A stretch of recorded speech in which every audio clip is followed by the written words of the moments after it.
Muhammadu Buhari has approved 13.3 billion naira for the takeoff of community policing initiative across Nigeria as the country seeks to tackle its security challenges. What does this mean to the Nigerian people in the face of increasing crime, banditry in the north central, kidnappings and killings in the southwest, insurgency in the northeast, and more? Will this be the solution to the myriads of security challenges in the country? Data feeds are coming through in one place simultaneously on all our social media platforms on channelstv.com and on youtube.com/channels, where you can watch us on Apple, Android, Fire, and Roku TV as well. Tweet at Gimba Umar CTV. Use the hashtag State of the Nation. Let's get your thoughts in. The Nigeria Bar Association has cancelled participation of the Kaduna State Governor Malam Nasir El-Rufai from its annual general conference scheduled to hold from 26th to 29th of August 2020. While reaching out to the Kaduna State Governor, the NBA President, Mr. Paul Usoro San, tendered a personal apology to El-Rufai in a letter on the 20th of August, saying that the NBA NEC, by its decision, was not passing any judgment on Malam Nasir El-Rufai, and the NEC is not in a position to pass such judgments without having all facts and hearing from all sides. What does this mean in the face of purported killings going on in Kaduna State? We'll focus on this particular point in just a moment. It's prime time here in Lagos. State of the Nation starts now.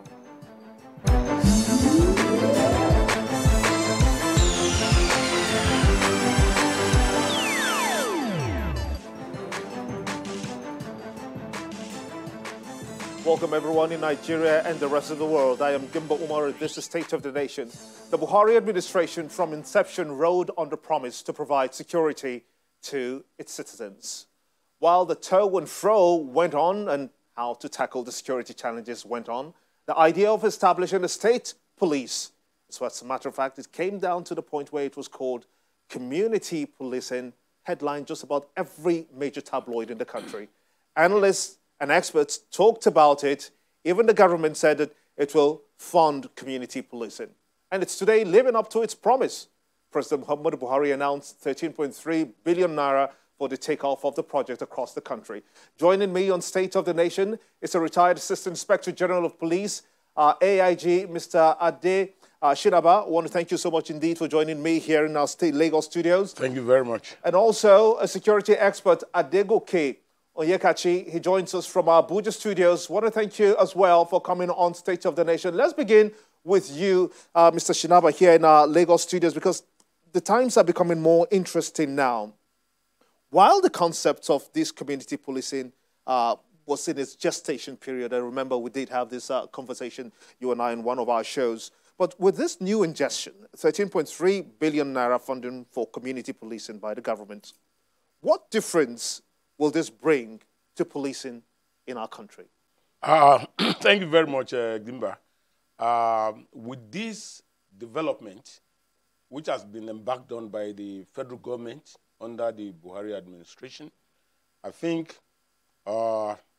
it's going to go a long way in boosting the issue of community policing. Like I used to say, community policing started in Britain, and it's like a tripod. It's built, community policing is built on a tripod. When you talk about accountability, transparency, and partnership, everybody is involved in community policing. The police themselves must be held accountable for their acts and omissions. When we talk about transparency, they must show to the people that they are actually working with the people. Because for the people to have that trust, which is very key in community policing, is very, very key. The people must have that belief that the police is genuine in their intentions to actually go about this. And when you talk about partnership, we need to know who are the people that we are working with. The police must carry along the people, the traditional rulers, the religious leaders, even the transport union and every other union, the market union, everybody. Because when we talk about community policing, we are talking about the people themselves that are involved. So it cannot be done outside the people. the Yoruba will say you cannot shave the head behind the owner of the head. So it has to be something that has to be an all-inclusive idea. It's not just the police, it embraces the people as a whole. When we talk about community policing, it goes beyond just the police and the community. For instance, I work for a group that is known as a Tropical General Investment, TGI Group. We are involved in a lot of community activities. During the palliatives, we knew what we did. Before the palliatives, before this COVID-19, we have been going to the marketplaces, providing food, cooking food. Well, there's an interesting point that you made. Yes. You just hit on that, and I just took note of that. Let me push it to our Abuja studios and get Mr. Onyekachi to respond on that. Mr. Onyekachi, Mr. Shinaba talked about the trust factor, as a matter of fact, going forward in the Nigerian police force. And, of course, dovetailing to the community policing that we're looking at.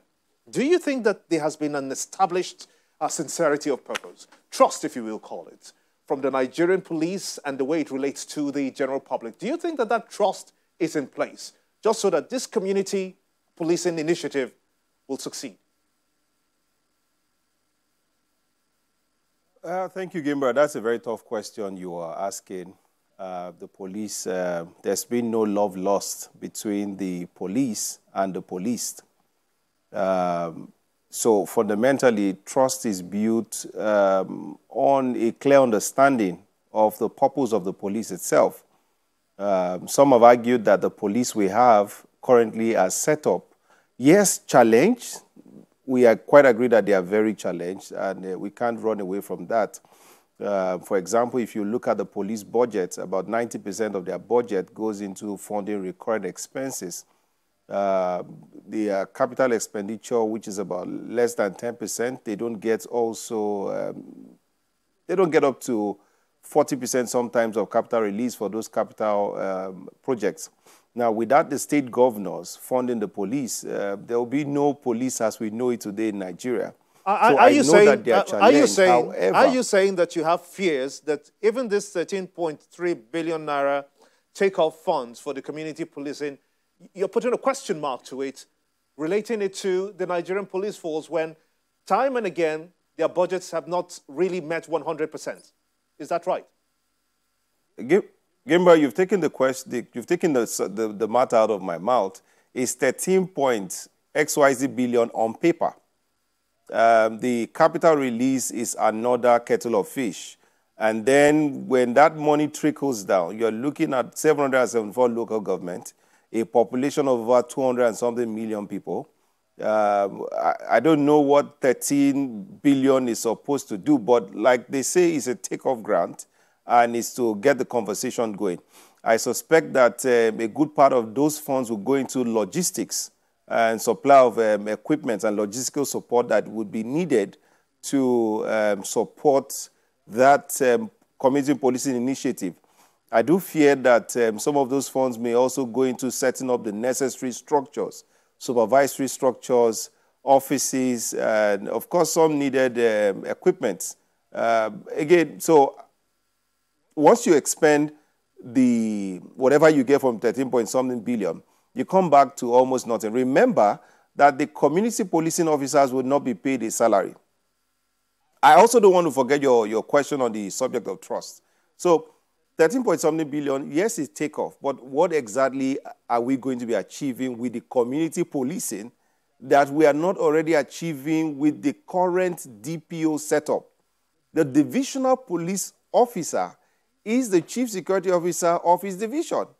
And these DPOs have periodic meetings with stakeholders in the community. There is usual engagement. If we have a community policing officer who is a constable, he cannot do more than what any normal citizen of Nigeria can do. Yes, I do concede that they should be more approachable, but they are not employees of anybody. They are not employees of the state. They are not employees of the federal government. They are volunteers. That means you were talking about a structure that you feel has not been properly crystallized. Let's get the expert here, because you have been in the Nigerian police force. Do you think that the crystallization of the hierarchy, the structure for this community policing initiative, do you think it's in place such that we record success in it? Yes, I believe so, because you see, the police has a structure, and the structure is from the Inspector General of Police down to the Assistant Inspector General of Police in charge of each zone, down to the Commissioners of Police in each state of the Federation, down to the area commanders in charge of respective towns. Then you go to the DPO. You see, it cascades down the ladder like that. And if it is properly monitored, then we will have it in such a way that the end user of the product are the main man on the street, the man that is living, the man that has gone to work and is coming back to his home, wanting to sleep and have a peaceful rest. You see, the criminals are not living in the sky. They are living within the community where you are. And that's where the community initiative comes in, because information is very key to any success in either investigation or criminal matters. We need information from the people. But that's why the trust comes in. When you now say... Yeah, talking about that trust. Now, this is what, let me just quote it for you, what Human Rights Watch captures, saying that in some of its publications, says that high-level police officials embezzle staggering sums, that is just across the board, you can see there. High-level police officials embezzle staggering sums of money, and police officers also enforce a perverse system of returns in which ranks and files of the officers are compelled to pay up the chain of command a share of the money they extort from the police. Now I ask you again, will this, having seen what Amnesty Human Rights Watch is saying, will this be a project in futility? Will it still amount to being the same police that has been accused and with reports of extortion of the public? Let me first of all go by saying that I want to appreciate the federal government for this initiative to bring this money into the police. I'm not part of the police now, but it has always been my constituency and will remain my constituency forever. But what I know is that if this money is given, when we talk about extortion, the money has been given to the police hierarchy for dissemination down the ladder for the purpose it is meant to serve. It behoves the Inspector General of Police and his team, those are the Deputy Inspector Generals of Police, to say, okay, this is what we are going to do, this is what we are going to do with this money. And it is taken down. Because, you see, information is key, like I said, and security is very expensive. They will need vehicles, they will need things like that, which have always been provided, maybe not to the extent to which the police requires. But when we talk about extortion, it means collecting money from members of the public. This is a different ball game entirely. The federal government is doling out this money for a particular purpose. So the IG will be held accountable for the use to which they put this money, which is the 13.3 billion naira the federal government is proposing to dole out. And if it fails, then the IG will be held accountable. Okay, let's toss this over to Mr. Onyekachi. Now, Mr. Onyekachi, you have been doing some findings. As a matter of fact, in one of your monthly meetings that you have on security, you call it the monthly security breakfast meeting, you looked at the threats forecast month on month. That's what you did with the community policing strategy financed by the federal government now in place.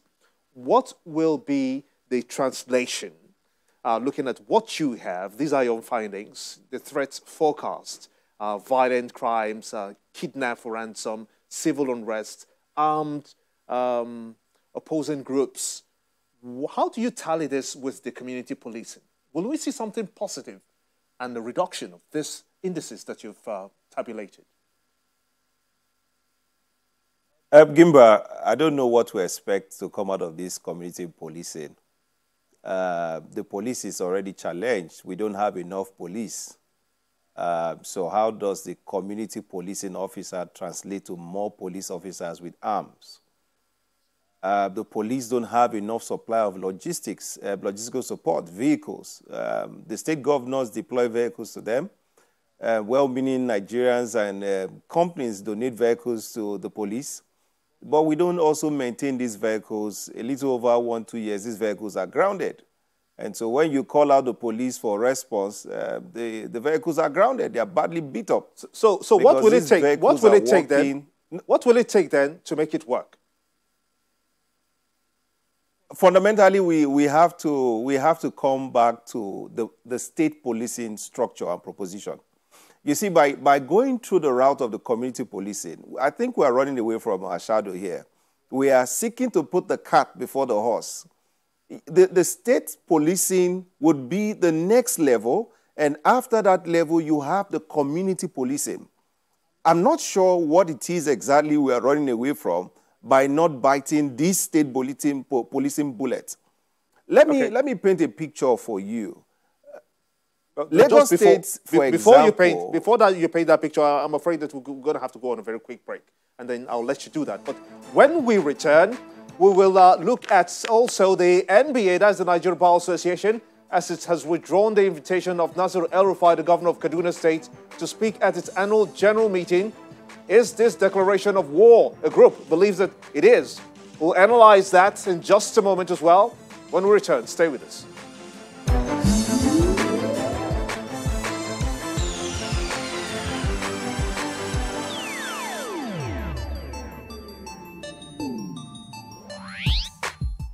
Welcome back to State of the Nation. The Nigeria Bar Association, the NBA, yesterday dropped Malam Nasir El-Rufai, the governor of Kaduna State, from its list of speakers at its virtual annual general conference, which is billed to start from the 26th of August 2020.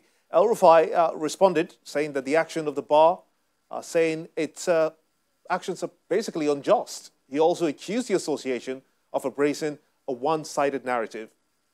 And these all hinges from the killings recorded in Kaduna State of late. A Muslim rights concern, that's a group, acronymed MURIC, say that the decision of the Nigeria Bar Association, the NBA, to withdraw the invitation of Nasir El-Rufai, the governor of Kaduna State, to speak at that annual general meeting is a declaration of war. Now, the president of the NBA, Mr. Paul Usoro-San, says that he's deeply sorry and personally apologized to the governor. Let's take that a notch further, as we still have Mr. Adesina, the AIG retired, as well as Mr. Adegoke Oyekachi, a security expert in our Abuja studios. Well, Mr. Oyekachi, just before we delve into this issue, let me just conclude with you, as you were making a point. A state like Lagos State, for example, has almost 21 to 22 million people in Lagos State. Lagos State needs a minimum of about 51,000 policemen. Lagos State doesn't have that number. When you bring the community policing strategy, you are seeking to get actionable intelligence from the grassroots. Now, when you get intelligence, but you cannot act because you are incapacitated by logistics, you are incapacitated by manpower, you are even capacitated by munition. So the community policing strategy would do just about nothing. Remember that the DPOs are the ladder which the retired AIG has reeled out for us. The DPOs are the tip of the spear facing the community leaders, leaders of thought, religious leaders, and they have even the PCRC. We even have the spy police. We have several structures. Our problem in Nigeria is a problem of over-governance from the center. So until we bring policing back to the states, until we take a truly, truly local approach to police, we will just be going about in circles. That's just my honest opinion and contributions to these issues of community policing. We must go state policing before community policing. Let's now focus on the nitty-gritty of the second thing that we're looking at, still bordering on security. But this time around, the NBA, National Executive Council, its NEC, gave a cogent enough reason to delist El-Rufai as a speaker in its AGC, that's its annual general conference. Do you think that that reasons it gave are cogent enough for the governor of Kaduna State, who states, of course, has been facing a lot of security challenges? Do you think that is cogent enough for them to delist him from the speakers? Well, I wouldn't hold brief for the NBA, but I think there was a protest by a good number of lawyers, and that caused the delisting. You also must understand what's currently going on in the NBA. There's an impending change of guard, and young lawyers basically voted in a new leadership. So we are seeing a level of activism coming back to the NBA. And that's what's fueling this conversation. So I can't speak to whether it is right or wrong, but that's for the NBA to say. For me, my personal opinion is the governor should take it as feedback. He's a governor of the people. He's not an overlord. He's a governor. The NBA has given their thoughts, perhaps a good majority of them. There's also the minority protests coming from within the ranks of the NBA. For me, I don't think we should blow this out of proportion. It's just a speaking engagement, one out of many which the governor has. I think he should accept the feedback where he can, and let's all just move forward. But this is what he said. The Governor El-Rufai said that the NBA displayed intolerance by aligning with the views of a group without hearing the other side. That's the point that he's made, that the NBA is being unfair. With due respect to the governor, he's a politician. I'm not a politician, so I don't want to be drawn into political conversation. So that's all politics. I think we just allow the politicians do their thing. For me, it's neither here nor there. That doesn't put food on the table of Nigerians. That doesn't change the cost of Gary in the market. That doesn't really change anything on the ground. It's just a conference and a speaking opportunity, which the conference organizers within their rights have withdrawn. I don't think we should blow this out of proportion, honestly. We should rather focus on the issues of ground, the agitations of some of the lawyers to say, hey, Mr. Governor, perhaps you need to take some time off of a speaking engagement, and perhaps you need to focus more on what's happening on ground and help change the dynamics on ground. I think we need to focus on the message and not on the unnecessary issues, if you ask me. Okay. Let's switch it here to the studios in Lagos with Mr. Shinaba. Mr. Shinaba, Kaduna State, over the past 4 decades, we know about that, has been faced with one form of insecurity or the other. One of the ugly situations was when we had the Metasina situation. Now we're still having brewing kidnappings and killings, communal clashes and what have you in Kaduna State. What do you make of the handling? Well, the issue in Kaduna State is very worrisome and very saddening. And what I think should be done is the security architecture of Kaduna State has to be rejigged, if you permit the use of that word, to be rejigged. I think recently I read online that special forces have been deployed to Kaduna State. We need to do something about it because it is in Kaduna State today. You never can say where it's going to be tomorrow. So the important thing is that a very drastic problem requires a drastic solution. Something needs to be done. We need to do the needful to ensure that the lives of Nigerians living in Kaduna, whether they are indigenous of Kaduna or indigenous of other states, but they are Nigerians first and foremost, and even foreigners are living in Kaduna to earn a living. I think we need to do something drastic enough to ensure the safety of lives and property in Kaduna. But it's not like the governor doesn't know what is actually happening or what's fueling this. As a matter of fact, one of his statements, he said that the traditional rulers there are using this as a racket to make money for themselves. So what do you do in an instance like that? Well, if that is the truth, because I will not want to believe that, but if that is the truth, then something has to be done to the traditional rulers. You can't be wasting human lives because you want to feather your own nest. Because you want to make money, then there will be killings everywhere. No, it's not done. The governor has a right over the traditional rulers in the state. If you are not doing well, the man has a right to say, this is the way I want my state to be run. I owe these people a responsibility to ensure their safety. And he should do everything that is necessary to make sure that lives and property are well guarded and protected in Kaduna State. The situation in Kaduna State is not good enough for every Nigerian that listens about what is happening over there. So it can be tackled? Of course it can be tackled. That's a good place to let it rest. I must thank you sincerely, Mr. Adeshinaba, former ex-AIG, Assistant Inspector General of Police, for talking to us on State of the Nation, as well as Mr. Adekoya Oyekachi, a security analyst and an expert as well from our Abuja studios. I want to thank you so much indeed for talking to us on State of the Nation. And to everyone who's watching from wherever you are, this is State of the Nation. I'm Gimbo Umar. Bye for now.